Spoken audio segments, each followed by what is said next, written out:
Well, it's a couple minutes past, and we seem to have a good group of people. So let's go ahead and get started. Let's start with a contributor growth working group update.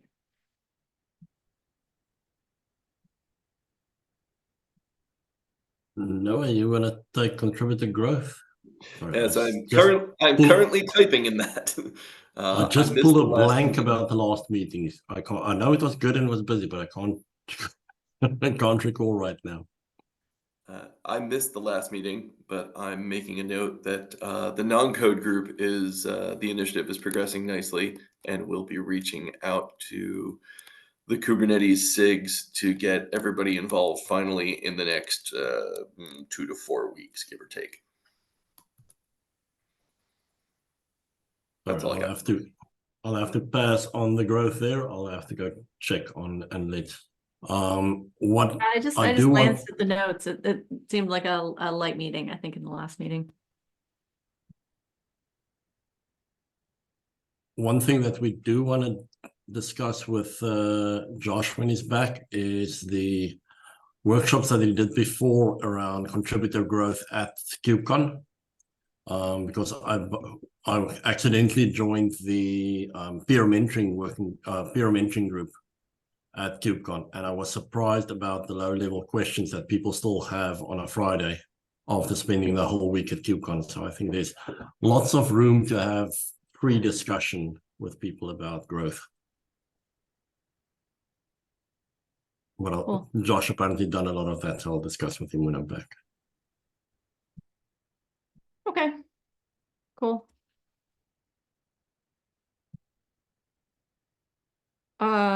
Oh, sorry, I was taking notes. Governance working group. We had no meeting this month. I showed up, no one else did because everyone else was out. So I made the executive decision to cancel it. And the only thing I will mention at KubeCon, we had some good discussions with Prometheus. So I was chatting with them in their project kiosk and learned that they were revamping their governance. And the person who was telling me this didn't really know anything about it and wasn't the person doing it.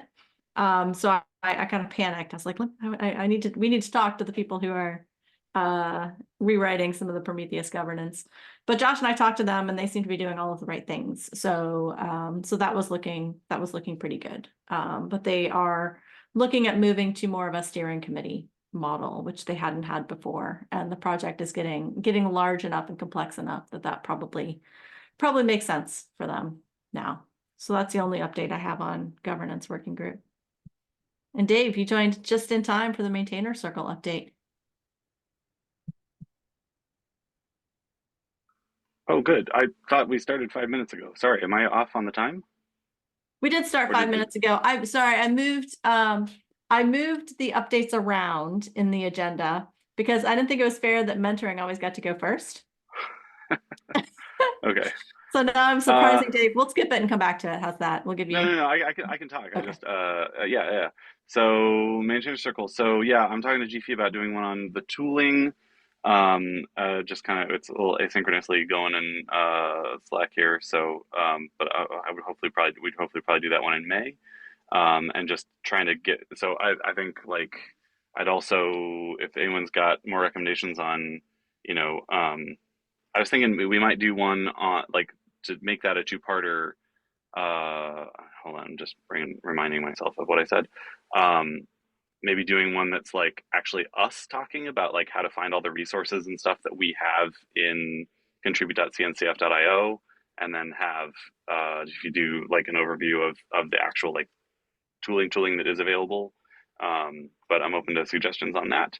And then Josh has brought up a couple times like doing one on ContribFest prior to the next KubeCon, so that people can get ContribFest things in and that run well, because there are a couple of people who do them well and a lot of folks who don't.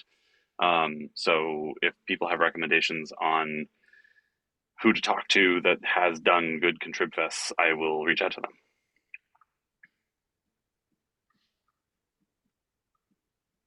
And that's all I got. Cool. Thanks, Dave. Okay, now mentoring working group. Well, and on behalf of the mentoring working group, happy to not always go first. So For LFX 2024 here, term one, we are at the midterm point. We've had a really good term so far. We've had 52 of the 53 mentees who started pass their midterm. One person dropped out. And as a special bonus for me, all the mentors got their evals in on time, which I think is the first time that this has happened in my time as an administrator. So Nice. this is especially joyful for me, given I'm traveling next week and really didn't want to have to chase people down. Term two, we are open for project proposals. And we've sent, I believe we've sent something to the maintainers newsletter list. Once we confirm that, there's some changes happening at the CNCF, so there's I'm not sure if that actually went out yet, but when it has, I'll make sure that it also gets forwarded onto the TOC newsletter. And in the meantime, if you happen to know any projects who would like to participate, maybe share the link. And then term three, we are in the planning phase. I've got an issue open with some proposed dates. If anyone wants to take a look, I'd be happy to. I'm trying to make sure that we are taking into consideration not just North American holidays and like KubeCon. I'm also trying to make sure that national holidays in some of our bigger locations like China and India are also taken into consideration. Then for Google Summer of Code, we have had, I think, 50 proposals made by candidates, which is actually pretty good. And we are at the point now where we are asking the mentors to put their hand up and say, okay, these are the ones that we want to mentor, at which point Ali and I will go through and rank them and then go and ask Google for the number of slots that we're looking for. So I think in a nutshell, that's mentoring working group. Cool. Any questions for Nate? Okay, deaf, hard of hearing working group. Catherine. Okay, so a quick KubeCon recap. Very successful. Lots of opportunities to, for visibility for our team. So there were 6 talks, not necessarily talks where that was just led by them, but where a deaf or hard of hearing person participated. We had 5 media interviews. Media and some at sponsor booths. So those are coming out slowly. 2 community activities. So we had during the expo hall a sign language crash course, which is just the idea to get people to interact and meet deaf people and whatever. So it's it was just like a fun activity. And we also had an open space discussion about accessibility. And they were great. Unfortunately, I feel like not a lot of people knew about it, so we didn't have a lot of people, but the people that were there were super engaged, and I really felt that we changed hearts and minds. The people were so passionate in asking questions, and I do think that's very valuable. I just wish we could have, promoted it a little bit more. I was really running around and trying to get people, hey, do you want to go? And some people just don't understand what you're trying to do, and it's kind of weird and awkward. But we had a small group that was very engaged, which is good. Just for next time, thinking what can we do to promote a little bit more so people can actually come proactively. Additional stuff I just put in here. So Bart, whom you probably all know, did an interview with a few people, but Sandeep's is live. Got lots of traction on LinkedIn. If you haven't shared, do so and listen to it. Sandeep is so wonderful and thoughtful. And then we also have a recap video that Milad did, which is kind of fun.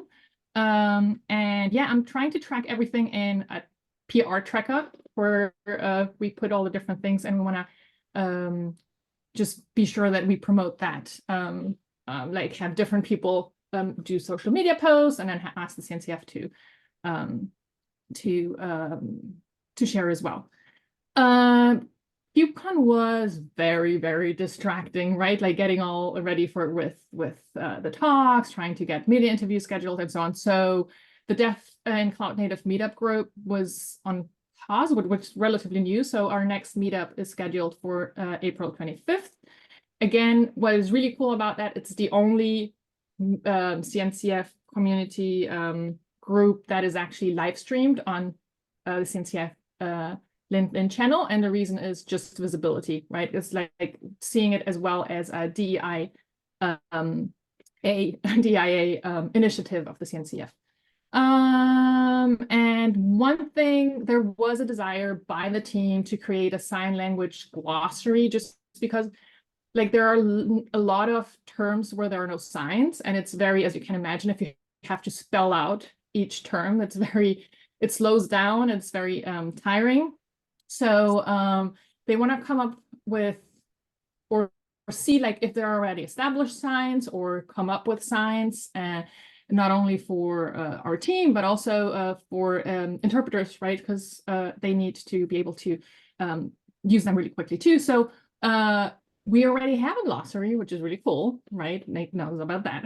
So the idea is to add a little video with that sign below the definition. We're thinking about doing an own thing where you have like the little drop down and you have sign language, but visibility will be limited.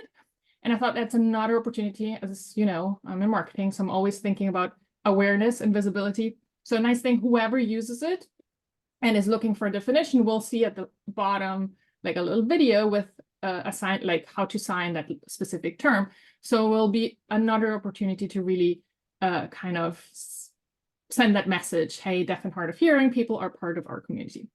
And what is exciting about this, that we're increasing the deaf and hard of hearing people who have active roles in our community. So we have 2 co-chairs, which is Rob and Destiny. Then we have 2 community group organizers, Milad and Anastasia.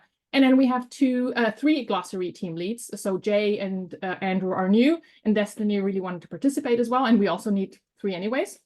But that's like 6 people who have like active, roles, which I think is cool, and also helps with whenever we're looking for media opportunities, because it's like they already spoke to the co-chairs. Hey, here is the community team organizer. Hey, we have a new glossary. So there's always, it's a good kind of like excuse as well to talk about something different.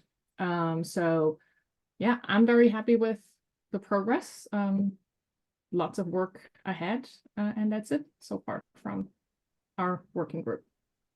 Yeah, and in particular, This- I did think that the kiosk was really nice, just giving people a chance to engage one-on-one with some of the folks in that working group. I mean, I took the opportunity to chat with Rob for a while, so I thought it was just nice to have it in the pavilion. Yeah, and I Yeah. didn't mention it, but it was on there. I just realized I forgot the kiosk. Oh yeah. Rian, you've got your hand up. Yes.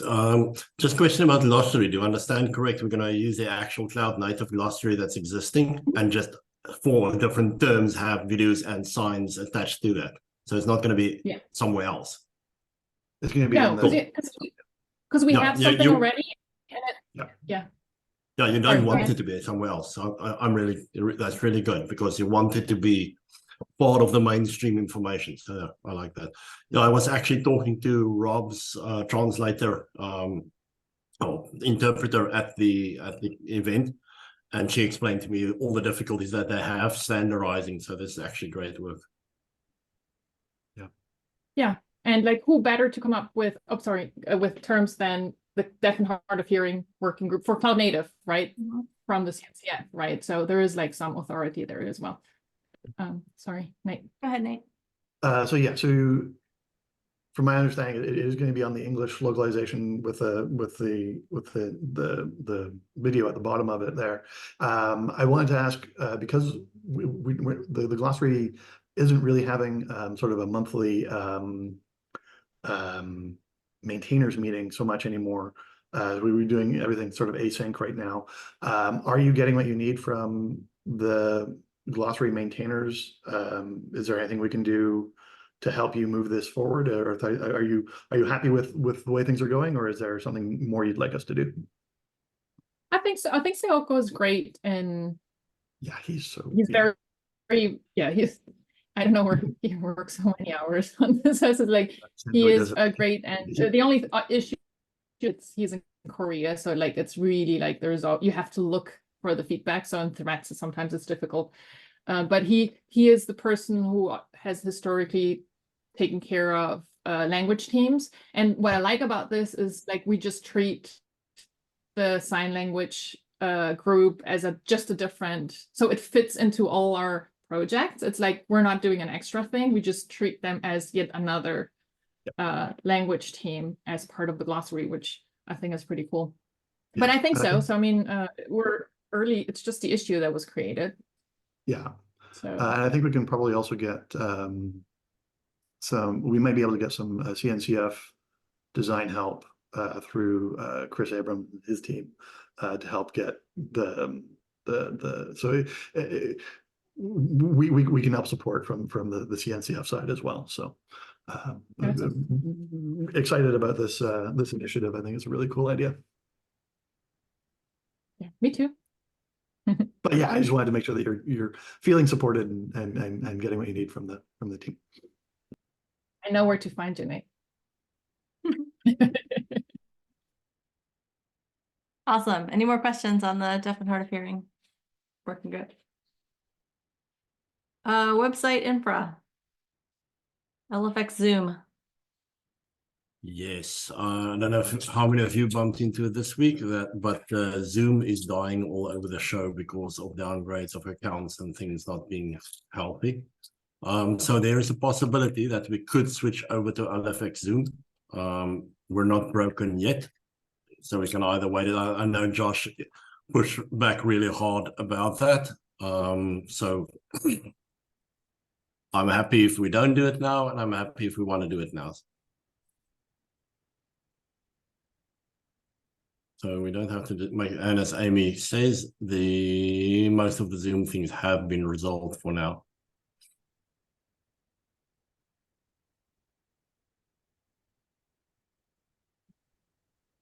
Can I ask what the pushback was on LFX Zoom from this group? From Josh's side, it's mostly the things that's still broken with LFX. So LFX meetings work well, but the integration between Calendar and Google Calendar and PCC Calendar, it just doesn't work well yet. So the only way, if you do use LFX meetings for your recordings and your meetings, you just grab the link and go stick it in all the places where you need the Zoom link. So you just replace the Zoom link with another Zoom link if we care to do that. I'm inclined to stay on this one until we have to move. If it's not broken, then I'm good. I just know how disruptive any changes to meetings are. Question. So it would be from Zoom to what? Would still be It's Zoom, but it's an integration into the Linux platform. Oh, okay. So the interface from you get a funny looking link that's got LFX/Zoom, some all sorts of other things, but the result is still a Zoom meeting. And the up on that is that I like is the recording. This if you can go into the project controls calendar and can actually anyone can grab the recording from there that was in the meeting to upload it to. So it's just administratively easier, but as Dawn says, we might lose people coming to the meeting if we start fiddling with things if they're not broken. Got it. Okay. And then were there any other agenda items people didn't add to the agenda that you wanted to talk about aside from the updates? Okay. And then we have our standing agenda items, the Getting the Word Out campaign.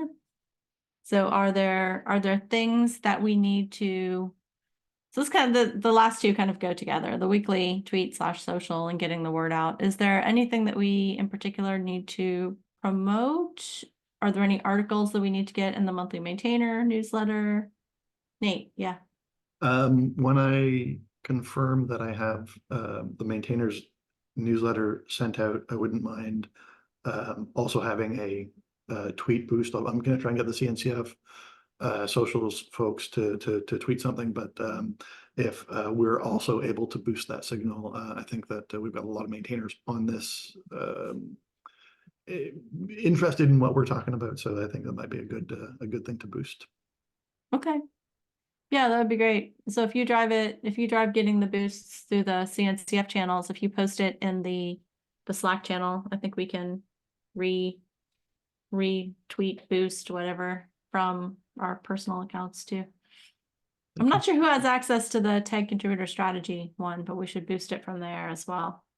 Which one? Because I know there's the Mastodon one that I know I've got access to. Yeah, the I don't- Mastodon one was I what I was don't think I've talking about. got, do we have a Twitter one or an X one? No, I think we got rid of it or stopped Yeah, using okay. it. Yeah. But yeah, we should definitely boost it from the Mastodon one. And if folks don't currently have access to it, who should have access to it, let me know. I've got the credentials. I can share them. I probably do. I would just have to take them out because I never use it. No, I do. I just, yeah. Don't really. I posted one time. It's like I'm not really familiar with the platform yet, but I've done it in the past, so happy to help. Well, we'll definitely be posting stuff from the Deaf Hard of Hearing, but like, as you know, like we'll share those. Cool. All right. Anything else we need to talk about? I'm okay with ending meetings early. I'm on five straight hours of meetings, so I'm pretty toasty right now. And for your sake, let's all leave. All right. Hey, thank you everybody so much for joining us. And yeah, we'll see you at the next meeting. Thanks. Bye. Yeah, Yeah, right. Bye, everybody.